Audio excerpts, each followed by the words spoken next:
What's up, everybody? This is Dan from the Fundamentals with another unboxing for you. This week we're looking at Deal with the Devil. Now, this is one of the most fascinating games that I've seen recently. I brought this back from PAX Unplugged, because I didn't want to wait on it. I wanted to get a chance to look at it as soon as possible. And so I want to get in front of you because it's so interesting. It's such a cool concept. It's a heavy Euro, which normally I'm not a big heavy Euro guy. But I love the theme, and it's creative enough that I think it really justifies what it's doing. So it's from Czech Games Editions, CGE, who really have an interesting mix of games that you might have seen, like Codenames, but also they do a lot of these heavy-duty ones. Starship Captains is their other big release, which we will have a coverage of soon. So let's look inside. So this is a game where essentially you are a king in a sort of faux medieval Europe. Well, medieval, but faux Europe, I guess. And you're trying to be the best ruler that you can.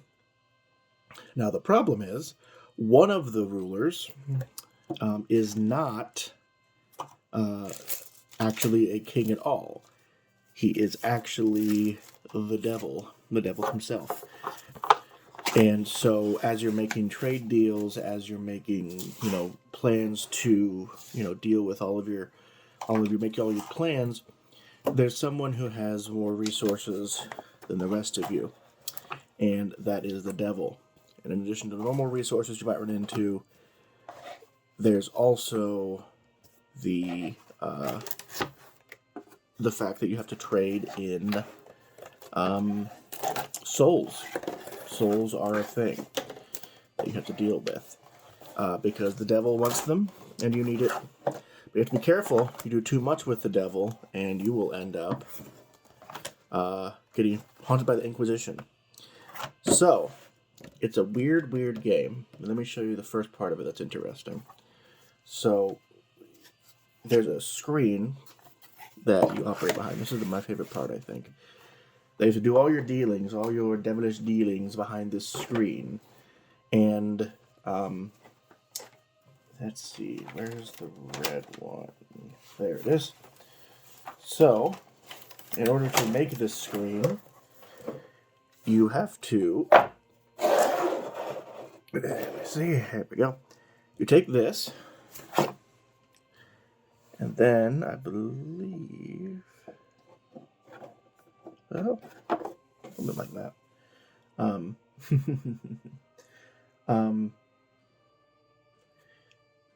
This essentially goes atop it, but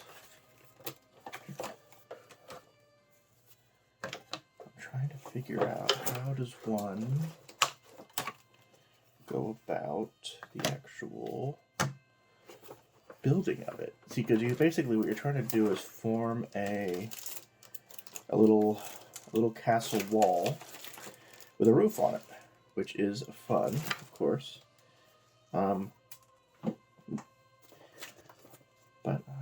So this is a lot of punch. There's no actual board, which of course is interesting, as you would expect. I think actually I can do the blue one. Not the red one, because I have all the pieces for that one right here. So, whew, this is fun, isn't it? Construction. See, half the fun of it is just construction. So we have that. And then we have this, which we've got to punch all the little holes out of. So the thing that's weird about this game, among other things, is that it can only be played with 4 players. Not 2 to 4, like a lot of them. Not 3 or 4, not 4 or 5. Only 4. It's extremely specific about this. Let's see, I think it goes like, yeah. There, that goes in there, and so that all slots in. There we go.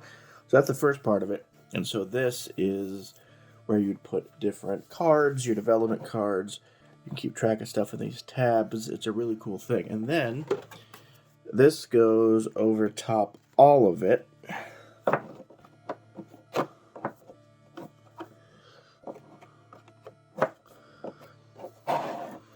With this tab there. It's basically like, it's, you know, how much more European can you get? It's IKEA as a board game. Well, not really, but it has that feel where I'm like, oh god, I need to put tab A into slot B.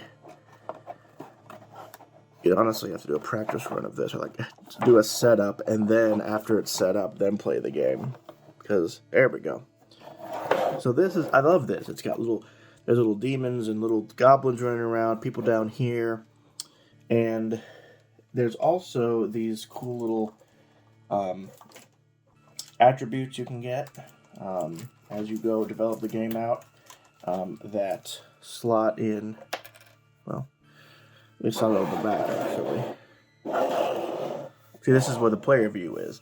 So you've still got some fun details down here. People defending the castle, which I love. I think these go like that. Yeah. So then those slot in there, as you can see. And that's how you keep track of what turns into what turns into who, all that kind of stuff. Really, really cool. I love that. I think that's my favorite thing. So one of the boards. So there's also this this sort of interesting thing, which I will show you, where you are keeping track of your character soul and things.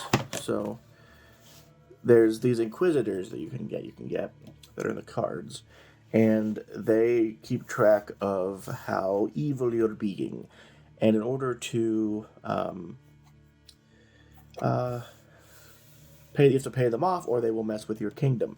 So this is where you keep track of all that, which is fascinating. So the way that you do trading is interesting as well. You have these little boxes, and there's actually an app that the game uses. And when you end up trading with different people,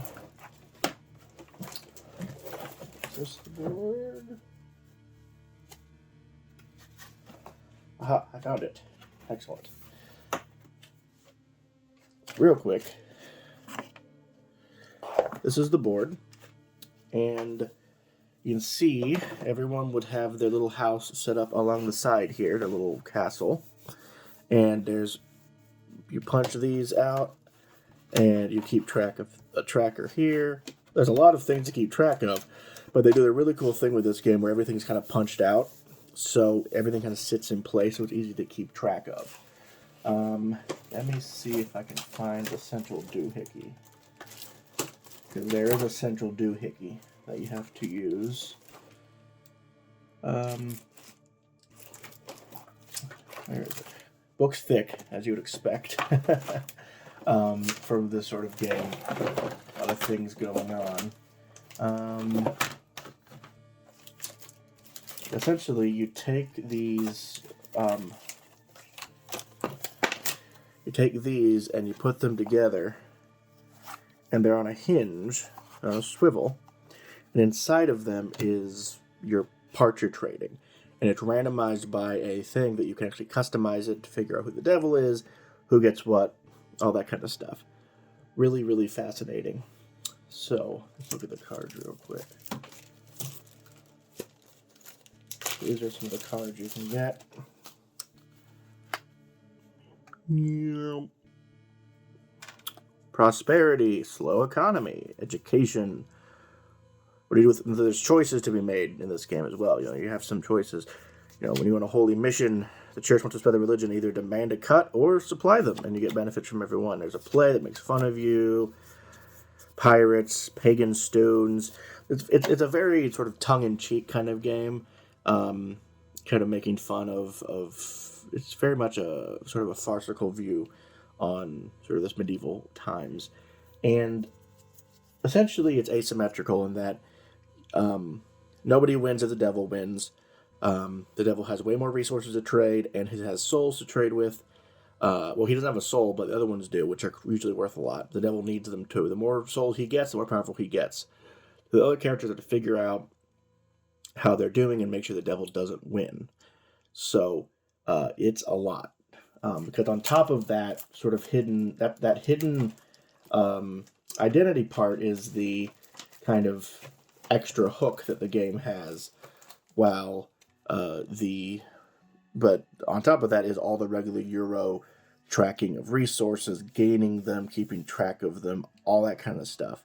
So a lot going on, but it's fun, it's funky, and it has enough that element that you're not going to get too crazy bogged down with your character stuff. So let me actually show you real quick. So this is the an example of where you put stuff. So these are pieces of you cover this up to cover what money you're selling. In here would go different resources as well as soul pieces. There we go. There's a soul piece. So this is a soul piece. You get 3 of these, unless you're the devil. And so what you would do is, this goes on here. So you take it, go behind your screen, put whatever's in there, like soul, some bread, that kind of thing. This swivels shut. There we go. Real quick, that's swivel.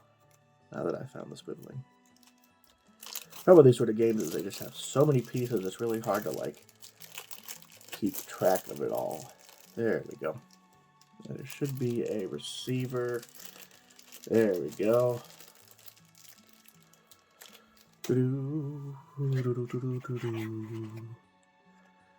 Yeah, it goes in. Well, maybe that's supposed to go. That.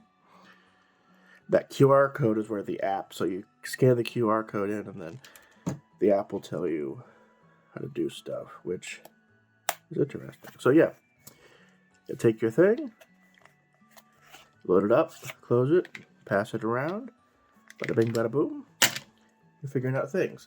So there's a lot of, it's innovating a lot of really cool ways to do sort of old school, normal Euro stuff, but with that hidden identity element, which I personally love. So get all that. That's Deal with the Devil.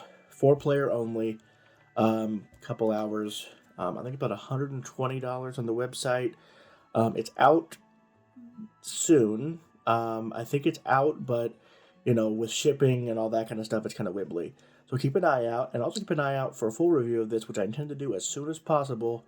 You got to get only 4 people. So, it can be hard. Until then, happy gaming.